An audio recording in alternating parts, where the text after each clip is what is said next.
Seigneur, voilà, bonsoir à chacun de vous. Très heureux de pouvoir vous voir et de pouvoir être ensemble sous le regard du Seigneur. Et j'aimerais lire en introduction à la pensée de ce soir dans le psaume 81, quelques versets.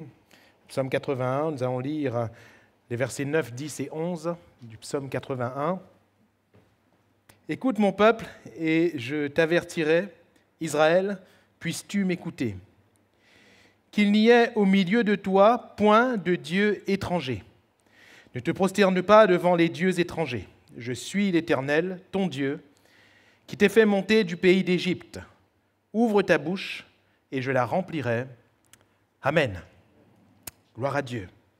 Écoute, mon peuple. On remarque que quand le Seigneur commence la loi, les commandements, le fameux décalogue, les 10 commandements, il commence par « Écoute, Israël, écoute, écoute. L'Éternel, ton Dieu, est le seul Dieu. » Et ce verset rejoint l'introduction au commandement, puisqu'il est dit « Bien, écoute mon peuple, je suis l'Éternel, ton Dieu. Je suis l'Éternel, ton Dieu, qui t'ai fait monter du pays d'Égypte. » Frères et sœurs, nous avons un seul Dieu. C'est le Seigneur. C'est l'Éternel. Et c'est lui que nous adorons. Qu'il n'y ait au milieu de toi point de Dieu étranger. Ne te prosterne pas devant les dieux étrangers. C'est la parole du Seigneur à son peuple. Oui, on est sous l'ancienne alliance, mais, et nous allons le voir, il y a également une répercussion de ces paroles dans le Nouveau Testament, puisqu'il est question d'idole, puisqu'il est toujours question de dieux étrangers. Et important est-il, n'est-ce pas, de ôter les dieux étrangers. C'est d'ailleurs le titre de ma pensée de ce soir, lorsqu'on note les dieux étrangers, Et en préambule de la réponse à cette question, à ce début de phrase, lorsqu'on note les dieux étrangers, qu'est-ce qui se passe après ? Bien sûr, pour nous aujourd'hui et pour nous dans notre Église du XXIe siècle, qu'est-ce qu'un Dieu étranger ? Quand on parle d'idole, qu'est-ce qu'une idole ? Pour nous chrétiens qui sommes réunis ce soir, est-ce que cela nous concerne ? Ôtez du milieu de vous les dieux étrangers. Qu'il n'y ait point de dieu étranger au milieu de toi, mon peuple. Est-ce que cette parole nous concerne ? Est-ce qu'on aurait possiblement des dieux étrangers ? Et pour le comprendre, qu'est-ce qu'un dieu étranger ? Un dieu étranger est un dieu autre que le Dieu véritable. Dans 1 Jean chapitre 5, versets 20 et 21, l'apôtre va dire « Nous savons aussi que le Fils de Dieu est venu et qu'il nous a donné l'intelligence pour connaître le véritable, et nous sommes dans le véritable en son Fils Jésus-Christ. C'est lui qui est le Dieu véritable et la vie éternelle. » Et le dernier verset de toute cette lettre, la première lettre de Jean, « Petits enfants, gardez-vous des idoles. » C'est lui le Dieu véritable. Petits enfants, gardez-vous des idoles. Alléluia. Le Dieu véritable qui n'est pas un Dieu étranger, qui n'est pas un faux Dieu, qui n'est pas une idole. Le Dieu véritable, c'est la personne de Jésus-Christ. Amen. C'est la personne de Jésus-Christ. Et pourquoi est-il bon de le souligner ? Parce que la personne de Jésus-Christ, ce n'est pas moi et ce n'est pas toi. C'est une personne indépendante de nous. Alléluia. Que comprenons bien la notion de personne. Je prends un exemple, Samuel Taoshi, ce n'est pas moi, on est d'accord. Si je vous dis d'identifier Samuel dans cette salle, vous pourriez normalement le pointer du doigt et vous ne pointerez pas normalement dans ma direction, n'est-ce pas ? Nous sommes d'accord, nous avons tous cru en Jésus. Nous sommes d'accord que par la foi, Jésus vit en chacun de nous. Mais comprenons ce soir que Jésus est avant tout une personne indépendante de notre personne à nous. Alléluia. Il faut premièrement poser ce fondement. Jésus est Dieu de toute éternité. Avant la fondation du monde, donc avant que vous et moi nous soyons nés, la personne de Jésus est Dieu. Le Père, le Fils, le Saint-Esprit est Dieu. Le Dieu véritable, on doit donc se garder de ce qui n'est pas Dieu. On doit donc se garder de ce qui n'est pas Jésus. Deuxièmement, qu'est-ce qu'un Dieu étranger? Psaume 96, verset 5. « Car tous les dieux des peuples sont des idoles, et l'Éternel, lui, il n'est pas une idole, parce qu'il a fait les cieux. » Alléluia. Psaume 96, verset 5. Les dieux des peuples sont des idoles, c'est-à-dire des faux dieux, des dieux étrangers, des dieux qui ne sont pas des dieux. Mais l'Éternel n'est pas un faux Dieu, parce que lui, il a fait les cieux. Le Dieu véritable, c'est le Seigneur, c'est Jésus. Et le Dieu véritable se signale par le fait qu'il est le seul créateur. Alléluia. Le seul créateur. Plusieurs dieux, plusieurs noms de Dieu peuvent sortir de la bouche des hommes. Il y a même des ethnies qui ont des millions de dieux. Mais un seul Dieu crée. Un seul Dieu a fait. Un seul Dieu a créé. En ce moment, le programme avec les enfants, c'est la création. Vos enfants vous ont certainement raconté. Et la Bible nous dit qu'au commencement, Dieu créa. On ne peut pas trouver ça, le même verbe rattaché à un homme, car l'homme ne peut pas créer. La notion de création, c'est faire à partir de rien. Alléluia. Qui peut faire à partir de rien? On est d'accord que l'homme, dans son intelligence, il peut faire de grandes choses, n'est-ce pas? Regardez les bâtiments, regardez les gratte-ciels, c'est inimaginable. Il peut concevoir et faire de grandes choses, mais il va faire toujours à partir de quelque chose. Pour faire un beau bâtiment, il lui faut des matériaux. Pour créer une belle robe, un beau costume, il lui faut du tissu. Pour faire ceci ou cela, pour faire ces chaises, il faut du plastique, il faut de la ferraille. On est d'accord? Il faut forcément quelque chose. Allez dire au plus grand ouvrier, fabriquer une chaise. Il va dire, mais où est le plastique, où est le fer? On lui dit, non, tu n'as rien. Mais comment il va faire? Comment il va faire? On dit au meilleur cuisinier, fais-nous un plat. Il va dire, où c'est la viande, où c'est les ceci. Bon, pourquoi moi commence par la viande, je ne m'y connais pas. Mais, où ça il est les tomates, où ça il est le riz, etc., etc. Où ça il est la poire. Comment il va faire? Nous ne sommes pas créateurs. Mais Dieu, lui, il a fait les cieux. Alléluia. Le vrai Dieu n'est donc pas la production de la pensée de l'homme, mais le vrai Dieu, c'est celui qui a, je mets entre guillemets, produit l'homme. C'est celui qui a créé l'homme. Alléluia. C'est celui de qui l'homme est sorti. Le Dieu véritable. Or, on découvre dans la Bible, dans l'histoire de notre monde, et même dans notre présent siècle, dans notre présent monde, on découvre les idoles. Dans notre culture réunionnaise, on connaît les idoles, n'est-ce pas? Et on a cette représentation dans notre esprit de ces statues faites de chaux, de bois ou de je ne sais quelle autre matière, certaines petites, d'autres grandes. Mais voyez-vous, outre les statues et représentations de l'Ancien Testament ou de ce que nous voyons dans notre culture, on voit que dans le Nouveau Testament, et c'est ce que j'évoquais au départ, j'aimerais l'étayer maintenant, dans le Nouveau Testament, il y a certaines idoles inattendues par notre conception. Il y a une expression que l'apôtre Paul va employer en parlant d'idoles dans Philippiens chapitre 3, versets 18 et 19, Philippiens 3, 18, 19, « Car il en est plusieurs qui marchent en ennemis de la croix de Christ.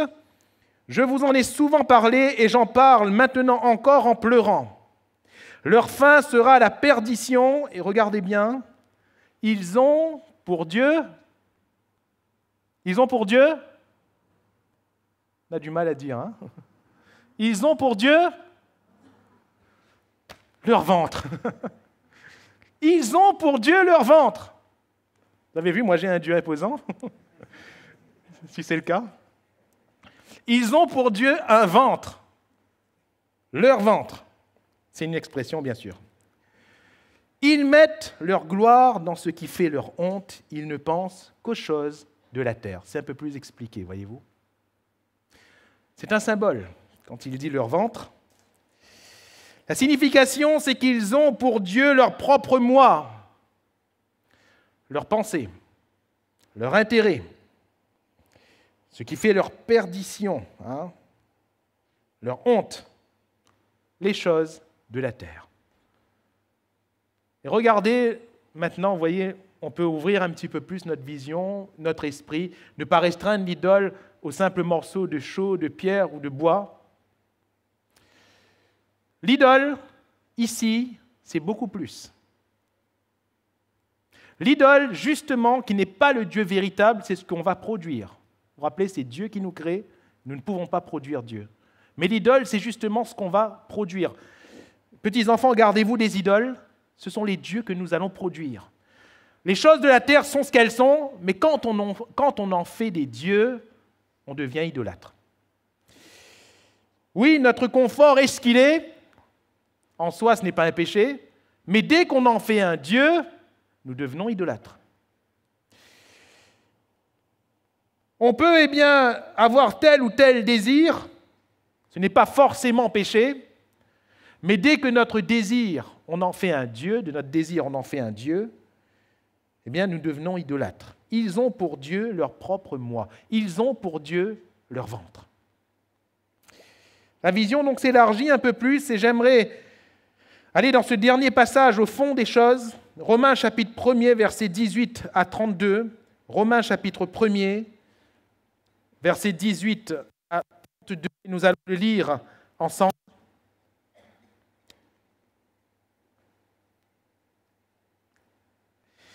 La colère de Dieu se révèle du ciel contre toute impiété et toute injustice des hommes qui retiennent injustement la vérité captive, car ce qu'on peut connaître de Dieu est manifeste pour eux, Dieu le leur ayant fait connaître. En effet, les perfections invisibles de Dieu, sa puissance éternelle et sa divinité, se voient comme à l'œil depuis la création du monde quand on les considère dans ses ouvrages. Ils sont donc inexcusables, puisqu'ayant connu Dieu, ils ne l'ont point glorifié comme Dieu et ne l'ont point rendu grâce. Mais ils se sont égarés dans leurs pensées, et leur cœur sans intelligence a été plongé dans les ténèbres. Se vantant d'être sages, ils sont devenus fous, et ils ont changé la gloire du Dieu incorruptible en image représentant l'homme corruptible, des oiseaux, des quadrupèdes et des reptiles. C'est pourquoi Dieu les a livrés à l'impureté, selon les convoitises de leur cœur, en sorte qu'ils déshonorent eux-mêmes leur propre corps, eux qui ont changé la vérité de Dieu en mensonge et qui ont adoré et servi la créature au lieu du Créateur qui est béni éternellement. Amen. C'est pourquoi Dieu les a livrés à des passions infâmes, car leurs femmes ont changé l'usage naturel en celui qui est contre nature. Et de même les hommes, abandonnant l'usage naturel de la femme, se sont enflammés dans leurs désirs les uns pour les autres, commettant homme avec homme des choses infâmes et recevant en eux-mêmes le salaire que méritait leur égarement. Et malheureusement, c'est ce que nous vivons et qui est légalisé dans notre société. C'est ce que nous voyons. Comme ils ne se sont pas souciés de connaître Dieu, Dieu les a livrés à leur sens réprouvé pour commettre des choses indignes, étant remplis de toute espèce d'injustice, de méchanceté, de cupidité, de malice, plein d'envie, de meurtre, de querelles, de ruse, de malignité, rapporteurs, médisants, impies, arrogants, hautains, fanfarons, ingénieux au mal, rebelles à leurs parents, dépourvus d'intelligence, de loyauté, d'affection naturelle, de miséricorde. Et bien qu'ils connaissent le jugement de Dieu, déclarant dignes de mort ceux qui commettent de telles choses, non seulement ils les font, mais ils approuvent ceux qui les font. Amen. Ce passage parle de lui-même. Et ce passage nous fait aller au fond de ce qu'est pour Dieu l'idolâtrie. Bon, outre les représentations, les images des reptiles, ça on a compris. Dans ce passage, on voit que les idolâtres se sont fait des dieux, premièrement, tout en ayant la connaissance du vrai Dieu. Tout en ayant la connaissance, la conception du vrai Dieu, ils se sont quand même fait des idoles. Deuxièmement, les idolâtres se sont fait des dieux qui s'accordent avec leur convoitise. Et on comprend pourquoi ils se sont fait des dieux. Parce qu'ils voulaient garder leur convoitise, ils voulaient garder leur péché, ils voulaient garder leur sens réprouvé. Et comme ils savent que Dieu ne sera jamais d'accord avec eux, forcément, ils tendent vers un Dieu qui n'est pas Dieu. Troisièmement, les idolâtres se sont fait des dieux qui ont déjà des adeptes. C'est-à-dire des personnes qui vont raisonner exactement comme eux, de sorte qu'ils vont se conforter dans leurs pensées. « Ah, mais je suis complètement d'accord avec toi. Hein? C'est pas grave, ça, s'il boit l'alcool. C'est pas grave. Ben, allons boire un verre de où? Allons boire 4, allons boire 10, c'est pas grave. C'est pas grave. » Et on va se conforter. On va se conforter. Oui, mais les ivrognes n'hériteront pas le royaume de Dieu. C'est ce qui est écrit, n'est-ce pas? Je ne cite qu'un exemple. Je ne cite qu'un exemple. Ce n'est pas grave. Eh bien, si je regarde la femme de mon prochain, hein, ce n'est pas grave. Mais la Bible dit quoi? Jésus a dit, tu as déjà commis un adultère, mon frère. C'est ce qui est écrit. Mais nous, on se convainc. Ce n'est pas grave. Ce n'est pas grave. Ce n'est pas grave si je vais voir des choses impures. Ce n'est pas grave si je vais commettre des choses impures. Ce n'est pas grave si je vais rendre un faux témoignage. Ce n'est pas grave si je vais dire du mal de mon prochain. Après tout, ce qu'il a fait est vraiment mal. Je ne fais que dire ce qu'il a fait. Ce n'est qu'un constat. Ce n'est qu'un constat. Rappelez-vous que si la calomnie, c'est dire faussement du mal de quelqu'un, la médisance, c'est dire du mal vrai de quelqu'un. Et les deux sont condamnés par le Seigneur. Aucun calomniateur et aucun médisant n'hériteront le royaume de Dieu. Et on se conforte, on va trouver des gens comme nous et on va se conforter les uns les autres dans ce que Dieu n'approuve pas. Or, on sait à la base que Dieu n'approuve pas. Mais on va réussir à tordre les choses, à tordre le sens même des Écritures pour arriver à nos fins. Mais ce qui compte, c'est notre convoitise. Ces idolâtres se sont faits des dieux. Frères, sœurs, je nous pose la question, à moi en premier, nous sommes-nous faits des dieux? Nous sommes-nous faits des idoles? Petits enfants, garde-toi des idoles. Gardons-nous des idoles et nous comprenons ce que l'apôtre veut dire ici. Gardons-nous, vous, moi, chacun de nous, gardons-nous de produire à partir de nos conceptions, de notre intelligence, de ce que nous voulons, de nos convoitises, de nos passions. Gardons-nous de produire quoi que ce soit qui va prendre dans notre vie la place de Dieu. Gardons-nous. Ainsi, les conséquences de cette attitude, c'est quoi? Ce qui est écrit, ils ne glorifient pas Dieu. Ayant eu une connaissance de Dieu, ils n'ont pas glorifié Dieu. Ils ne glorifient pas Dieu. Ces gens ne glorifient pas Dieu. Ceux qui ont dans leur vie des dieux étrangers ne glorifient pas le vrai Dieu. Parce qu'il ne veut pas y avoir de commune mesure, vous comprenez? Dieu ne pourra pas se glorifier. Ils ne glorifient pas Dieu. Deuxièmement, c'est ce qui est écrit, ils s'égarent. Ils s'égarent, il est question de ténèbres. Ils s'égarent, et si la lumière qui est en toi est ténèbres, alors combien sont profondes ces ténèbres? C'est difficile. Troisièmement, Dieu les livre à l'impureté. À 3 reprises, on retrouve cette expression, 3 reprises minimum, j'en ai noté 3, peut-être qu'il y en a plus, dans le texte que nous avons lu, dans ce seul texte. Dieu les livre, à chaque fois on retrouve Dieu les livre, Dieu les livre. Dieu les livre à l'impureté, Dieu les livre à des passions infâmes, Dieu les livre à leur sens réprouvé. Dieu les livre. Vous savez, Dieu est rempli de grâce et de miséricorde. Et pendant un temps, souvent conséquent, il va essayer de nous retenir. Il va essayer de nous attirer encore à lui. Il va essayer encore de nous attirer par des cordages d'amour. Il va tout faire, le Seigneur. Mais si on s'endurcit, qu'est-ce qu'il fait? À un moment donné, quand on a sauté le pas de sa patience, qu'est-ce qu'il fait? Il va nous dire, c'est ce que tu veux? Eh bien, vas-y. Eh bien, vas-y. C'est pour ça que vis-à-vis de Pharaon, Dieu n'a pas été injuste quand il a dit que l'Éternel endurcit le cœur de Pharaon. C'est parce qu'à la base même, Pharaon, le cœur était dur. Dieu l'a livré. Dieu l'a livré. Si à la base notre cœur est dur, eh bien Dieu nous livre. Dieu nous dit, c'est ce que tu... Ben vas-y, vas-y, vas-y. Il les livre. Et la finalité est bien sûr la colère de Dieu. Premier verset que nous avons lu dans ce texte. Donc, frères, sœurs, comprenons que les dieux étrangers ne sont pas forcément des statuettes ou des statues. Les dieux étrangers sont des représentations qui sont souvent bien enfermées dans nos cœurs. Il faut ôter les dieux étrangers. Alléluia! Car tant que ces dieux étrangers restent dans notre vie, la gloire ne sera jamais à Dieu. Jamais. Il faut ôter les dieux étrangers. Pourquoi? Lorsqu'on note les dieux étrangers, eh bien, premièrement, la Bible nous enseigne qu'on peut se repentir et être délivré du Seigneur. Alléluia. Lorsqu'on note les dieux étrangers, on peut se repentir et être délivré. Lisons ensemble dans 1 Samuel, chapitre 7, verset 1er, jusqu'au verset 4. 1 Samuel 7, verset 1er à 4. Les gens de Kirjat-Jarim vinrent et firent monter l'arche de l'Éternel. Ils la conduisirent dans la maison d'Abinadab, sur la colline, et ils consacrèrent son fils Éléazar pour garder l'arche de l'Éternel. Il s'était passé bien du temps depuis le jour où l'arche avait été déposée à Kirjat-Jarim.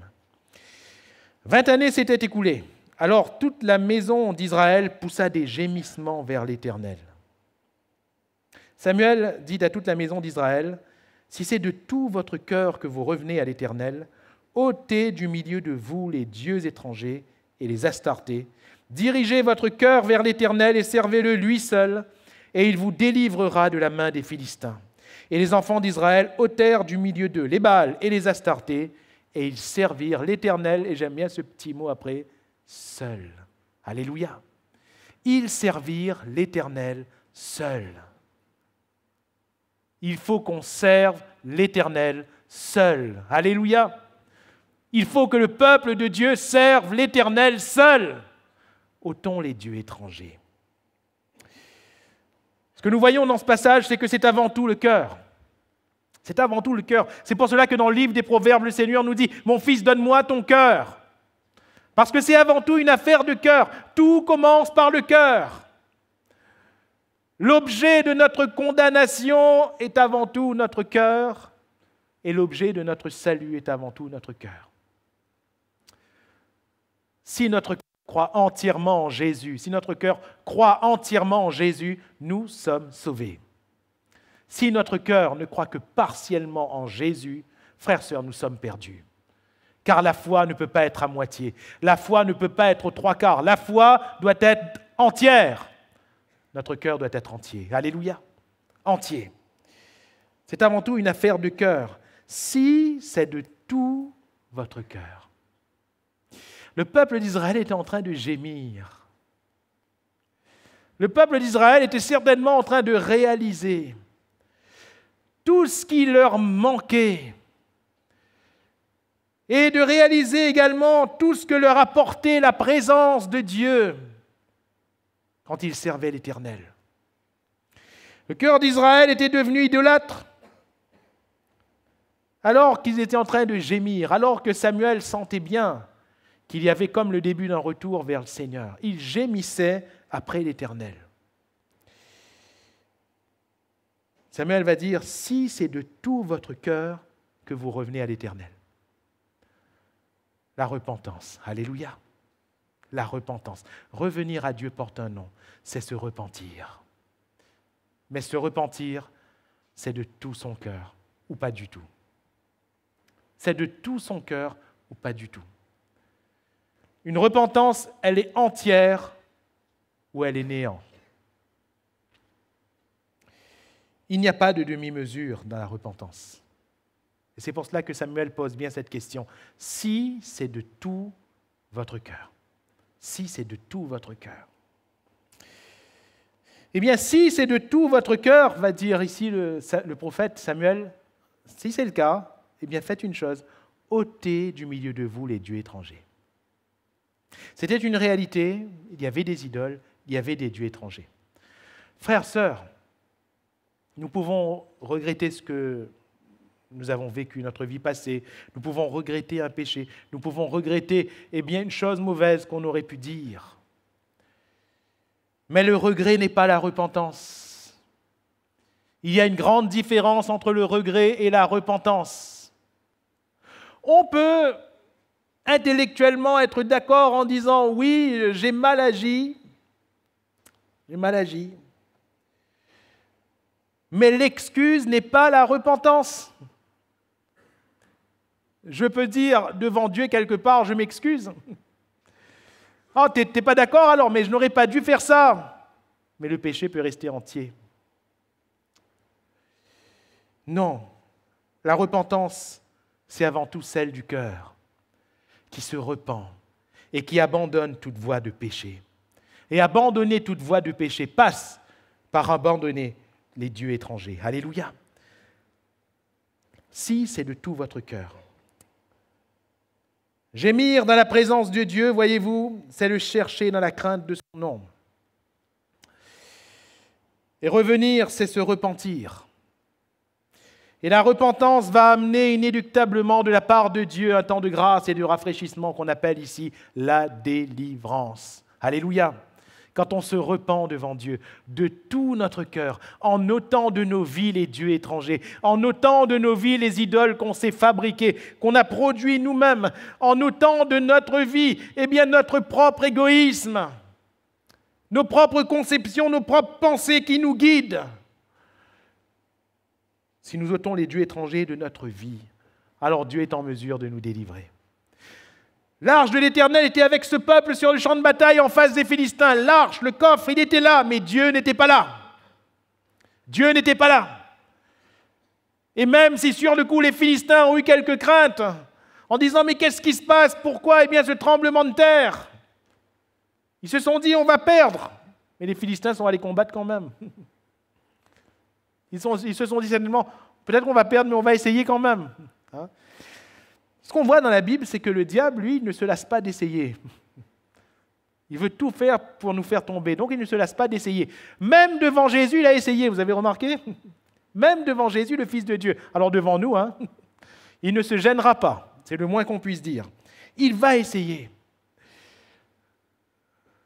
Et quand ils ont essayé, ils se sont dit, l'arche de Dieu est là, mais on a gagné quand même. Et ils ont tellement gagné qu'ils ont pris l'arche de Dieu pour eux.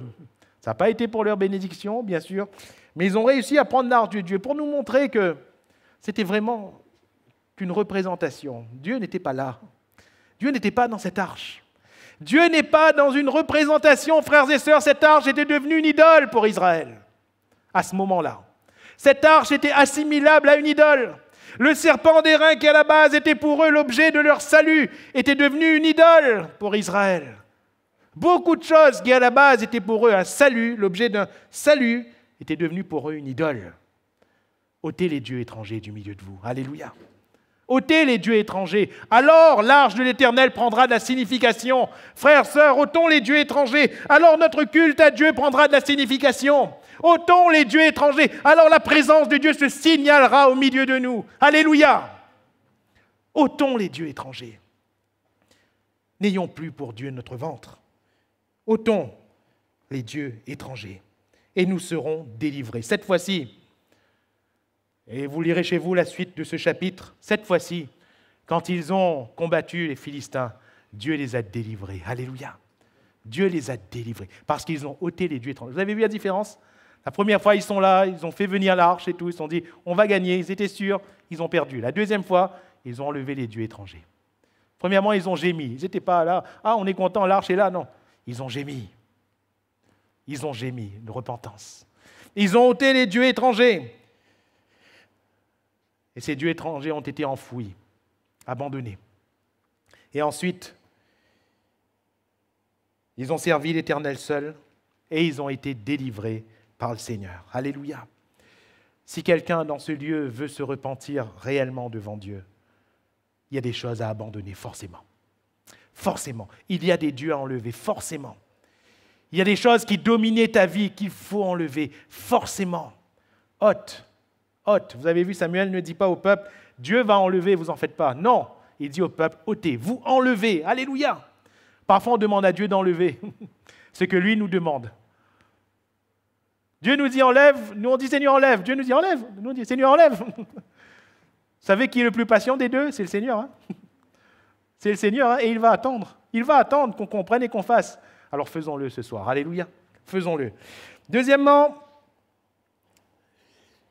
ôtez les dieux étrangers pour dresser l'autel à la maison de l'Éternel. Genèse chapitre 35, versets 1 à 5. Genèse 35, versets 1 à 5. Dieu dit à Jacob, « Lève-toi, monte à Béthel et demeure-y. Là, tu dresseras un autel au Dieu qui t'apparut lorsque tu fuyais Ésaü ton frère. Jacob dit à sa maison et à tous ceux qui étaient avec lui, ôtez les dieux étrangers qui sont au milieu de vous. Purifiez-vous et changez de vêtements. Nous nous lèverons et nous monterons à Béthel. Là, je dresserai un autel au Dieu qui m'a exaucé dans le jour de ma détresse et qui a été avec moi pendant le voyage que j'ai fait. Ils donnèrent à Jacob tous les dieux étrangers qui étaient dans leurs mains et les anneaux qui étaient à leurs oreilles. Jacob les enfouit sous le térébinthe qui était près de Sichem. Ensuite, ils partirent. La terreur de Dieu se répandit sur les villes qui les entouraient et l'on ne poursuivit point les fils de Jacob. Amen. Dieu dit à Jacob, lève-toi, monte à Béthel. Béthel, qui signifie la maison de Dieu, la maison de l'Éternel. Monte à Béthel, et là tu dresseras un autel. Pas à n'importe quel Dieu, mais au Dieu qui t'a paru. Alléluia. Pas à n'importe quel Dieu, au Dieu qui t'a paru, au Dieu unique, au seul Dieu. Et Jacob, comment il réagit? C'est au seul Dieu que je vais rendre un culte là. Alors, ôtez les dieux étrangers. Alléluia. Ôtez les dieux étrangers. Il dit à son camp, ôtez les dieux étrangers qui sont au milieu de vous. Ôtez les dieux étrangers. D'où venaient ces dieux, on ne sait pas.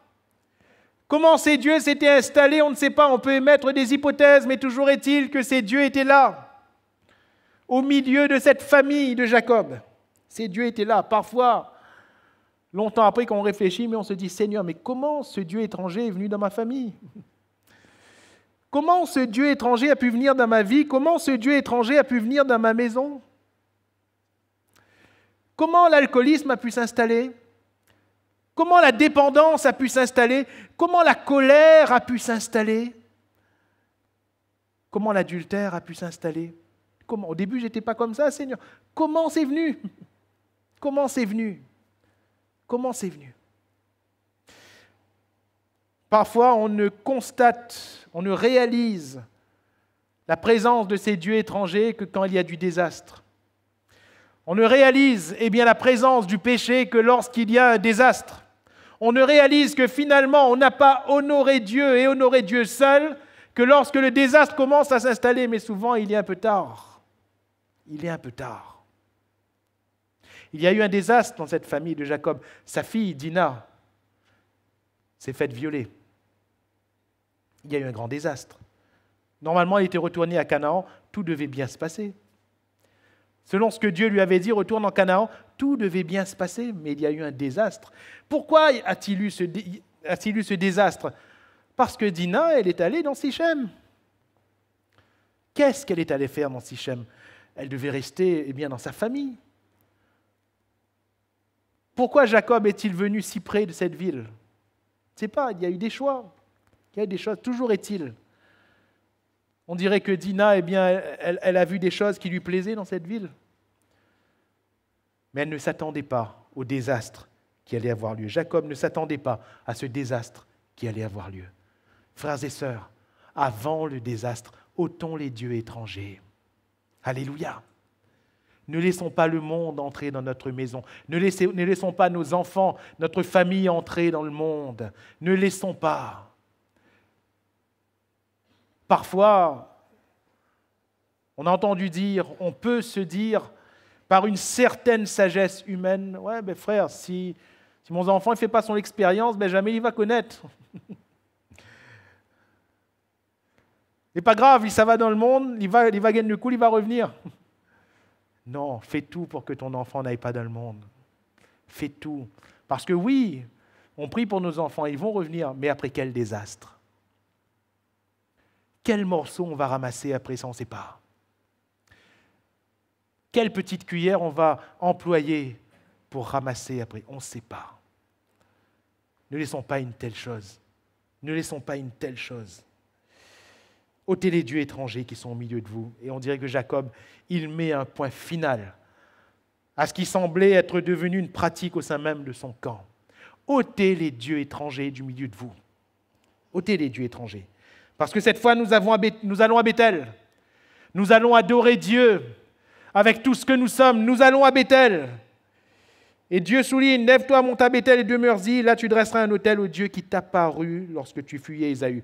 Et quand il est passé par ce lieu qu'il a ensuite appelé Béthel, ça a été un moment particulier parce que quand il se lève, il dit, l'Éternel était ici et je ne le savais pas.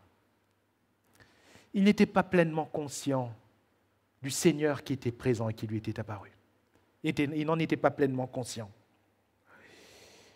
Et souvent, on est inconscient de notre Dieu, de sa personne, de sa grandeur. On en est inconscient.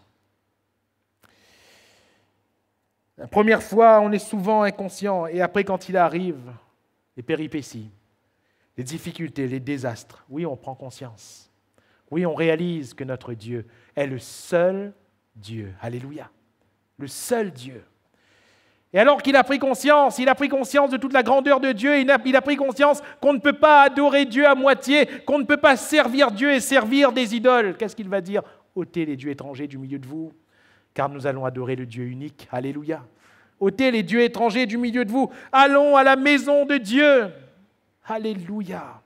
La maison de Dieu. Oui, le bonheur et la grâce m'accompagneront tous les jours de ma vie.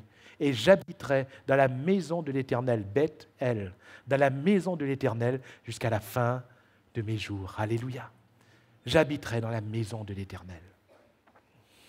Quand on parle de la maison de l'Éternel, on parle du lieu de la présence de Dieu. Et si le Seigneur est au milieu de nous, qu'il est doux, qu'il est agréable pour des frères de demeurer ensemble, car c'est là où l'Éternel envoie la bénédiction, la vie pour l'éternité. Comment pouvons-nous avoir la bénédiction de Dieu et la vie sans sa présence, là où 2 ou 3 sont réunis en mon nom?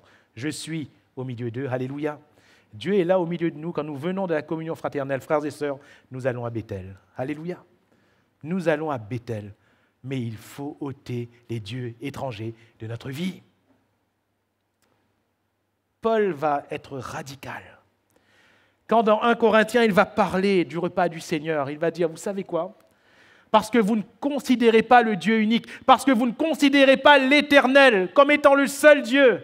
C'est pour cela qu'au milieu de vous, il y a beaucoup de malades et qu'un grand nombre sont morts. Parce que vous ne respectez pas Dieu, parce que vous ne craignez pas Dieu, vous ne l'honorez pas comme il se doit. Vous ne le craignez pas. Frères et sœurs, force est de constater qu'aujourd'hui, il y a de moins en moins de crainte de Dieu. Qu'il n'en soit pas ainsi de nous. Alléluia.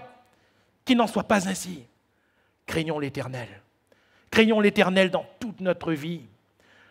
Et disons que le lieu de la présence de Dieu est redoutable. Alléluia. Redoutable. Dieu nous accueille dans sa présence comme des enfants bien-aimés. Mais le Dieu saint, sa présence est redoutable. Redoutable. Allons à la maison de Dieu. Et là, je vais dresser un autel. C'est ce que Dieu lui a demandé. Tu dresseras un autel. Tu dresseras un autel. Et l'autel que nous dressons, c'est notre adoration. C'est notre louange. C'est notre soumission à Dieu. C'est tout ce que nous allons donner comme gloire à notre Dieu. Voilà l'autel. Sur cet autel, il n'y a qu'un seul sacrifice. C'est celui de Jésus-Christ. Alléluia. Je fais le tour de ton autel, va dire le psalmiste, afin de contempler le sacrifice. Il y a un sacrifice, Jésus. Celui que nous offrons à Dieu, c'est Jésus. Alléluia. C'est Jésus qui est mort pour nous. Ce n'est pas un Dieu étranger. Ce n'est pas une conception de Dieu que nous offrons à Dieu. Ce n'est pas nos pensées, nos victoires à nous. Ce n'est pas les choses que nous avons mis à la place de Dieu. Non, ôtons les dieux étrangers. C'est Christ crucifié qu'on offre à Dieu. Alléluia. C'est Jésus. Tout ce que nous avons pu faire pour le Seigneur, c'est lui qui nous a permis de le faire. Ce n'est pas ce que je veux offrir à Dieu. Ce que j'offre à Dieu, c'est mon cœur. Et mon cœur, il est à Jésus. Jésus, c'est toi que j'offre. Alléluia. Le seul sacrifice que le Père agrée, c'est Jésus. À partir du moment où les dieux étrangers furent enlevés, vous avez vu le dernier verset? La terreur de Dieu se répandit sur les villes qui les entouraient. Et l'on ne poursuivit point les fils de Jacob. Pourquoi voulait-on les poursuivre? Vous vous rappelez, dans le chapitre précédent, les 2 fils de Jacob, Lévi et Siméon, sauf erreur de ma part, sont entrés dans la ville de Sichem et ils ont tué tous les mâles. Ils ont tué tous les hommes. Certainement qu'on voulait les poursuivre pour les tuer maintenant. Parce qu'il n'y avait pas que ce royaume de Sichem, il y en avait d'autres autour. Certainement qu'on allait les poursuivre pour les tuer, mais là, ils n'ont pas pu faire, parce que la terreur de Dieu s'est emparée. Frères, sœurs, comment la terreur de Dieu va s'emparer de notre ville? C'est si nous, le peuple de Dieu, nous craignons le Seigneur. Si nous, le peuple de Dieu, nous honorons le Seigneur, et si nous ôtons du milieu de nous tous les dieux étrangers. Alléluia. Si nous ôtons de notre vie toutes les passions, toutes les convoitises, tout ce qui fait notre moi, nous doit mourir. C'est Jésus qui doit être glorifié. Et enfin, lorsqu'on note les dieux étrangers, alors on a la force de servir l'Éternel. Josué chapitre 24, verset 14. Chapitre 24 de Josué, verset 14. Maintenant, craignez l'Éternel et servez-le avec intégrité et fidélité. Faites disparaître les dieux qu'ont servi vos pères de l'autre côté du fleuve et en Égypte et servez l'Éternel. Un peu plus bas, verset 22. Josué dit au peuple, vous êtes témoins contre vous-même que c'est vous qui avez choisi l'Éternel pour le servir. Ils répondirent, nous en sommes témoins. Ôtez donc les dieux étrangers qui sont au milieu de vous et tournez votre cœur, vous voyez le cœur, tournez votre cœur vers l'Éternel, le Dieu d'Israël. Et le peuple dit à Josué, nous servirons l'Éternel notre Dieu et nous obéirons à sa voix. Josué fit dans ce jour une alliance avec le peuple et lui donna des lois et des ordonnances à Sichem, comme quoi, on retrouve Sichem ici. Amen. Donc, dans ce contexte, Josué leur dit alors que le peuple dit, nous, on veut servir le Seigneur. Mais bien sûr qu'on veut servir le Seigneur. Frères, sœurs, bien sûr qu'on veut servir le Seigneur. Mais Josué va dire, mais vous n'aurez pas la force de servir le Seigneur. Ah bon? Frère, ce n'est pas la volonté normalement qui suffit. Si je veux servir le Seigneur, normalement je peux servir le Seigneur. Josué nous dit, c'est bien, tu veux, oui, mais tu n'auras pas la force. Tu n'auras pas la force. Frères, sœurs, notre seule volonté ne suffit pas. Notre seule volonté, il faut la force de le servir. Vous avez remarqué qu'en agissant seulement avec ce que nous sommes, avec notre chair, avec nos efforts, vous avez remarqué que souvent on est défectueux? Vous avez remarqué que notre chair nous attire loin de Dieu? Vous avez remarqué? Parfois même on veut prier, on veut prendre sa Bible, on veut lire, des fois c'est un combat. Vous n'aurez pas la force, vous n'aurez pas la force. Qu'est-ce qui nous donne de la force de servir le Seigneur? Ôtez les dieux étrangers, alléluia. Ôtez les dieux étrangers. Enlevez bien toute forme de cupidité, enlevez toute forme d'idolâtrie, enlevez toute forme de passion, enlevez toute forme de colère, enlevez toutes ces choses de votre vie, toute espèce de prétention et d'ambition humaine, enlevez toutes ces choses de votre vie et servez le Seigneur. Vous n'aurez pas la force de le servir, toujours à cause de leur rapport aux idoles. Et on retrouve des idoles en Israël, et on retrouve des idoles en Israël, et on retrouve des idoles en Israël. Frères, sœurs, jusqu'à quand? Jusqu'à quand allons-nous être empêtrés dans tel ou tel ou tel lien? Jusqu'à quand? Ne serait-il pas temps de couper ces liens? Ne serait-il pas temps d'abandonner ces voies d'iniquité? Pour le servir, nous l'avons lu ensemble, qu'est-ce qu'il faut faire? Ôter les dieux étrangers. Et pour ôter les dieux étrangers, même si je vous disais ce soir, même si je vous forçais ce soir, même si un ange du Seigneur lui-même descendait pour nous forcer ce soir à enlever les dieux étrangers, très vite nous allons les reprendre. Très vite, croyez-moi, très vite, très vite, très vite. Il n'y a qu'un seul moyen, tourner son cœur vers le Seigneur. Alléluia. Tourner son cœur vers le Seigneur. Quand on tourne vers lui les regards, on est rayonnant de joie. Et le visage ne se couvre pas de honte. Et alors, quand on tourne vers lui, nous sommes attachés à lui, nous nous attachons à lui. Et on se détache des idoles, des passions, des convoitises, des liens. On s'en détache. Alléluia.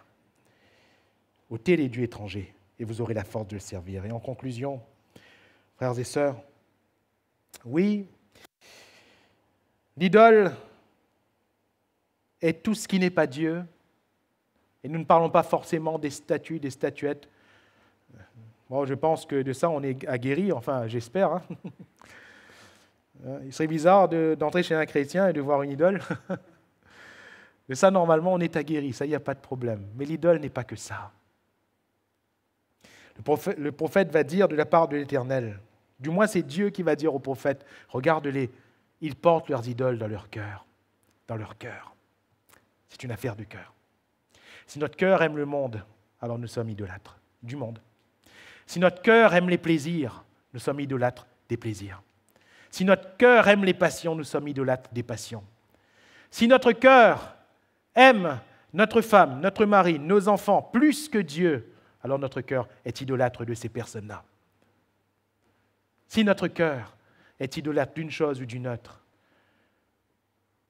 alors, frères, sœurs, nous sommes dans les ténèbres. Et nous ne le voyons même pas. On se conforte en se disant, on va à l'église. Et c'est bien d'aller à l'église. On se conforte en disant, je chante des cantiques. Et c'est bien de chanter des cantiques. On se conforte en disant, je lis ma Bible, j'écoute la prédication. Et c'est bien, toutes ces choses, il faut les faire. Mais tant que les dieux étrangers seront présents, on n'avancera jamais. Jamais. Jamais. Ôter les dieux étrangers, c'est enlever tous ces liens et permettre au Seigneur d'être pleinement glorifié. Le Seigneur est glorifié par notre repentance. C'est alors qu'il nous délivre, parce qu'il est glorifié. Alléluia. Le Seigneur est pleinement glorifié par notre adoration dans sa maison. Le Seigneur est pleinement glorifié lorsque nous le servons lui et lui seul. Il est pleinement glorifié. Alors ce soir, glorifions Dieu et ôtons les dieux étrangers de notre vie. Alléluia.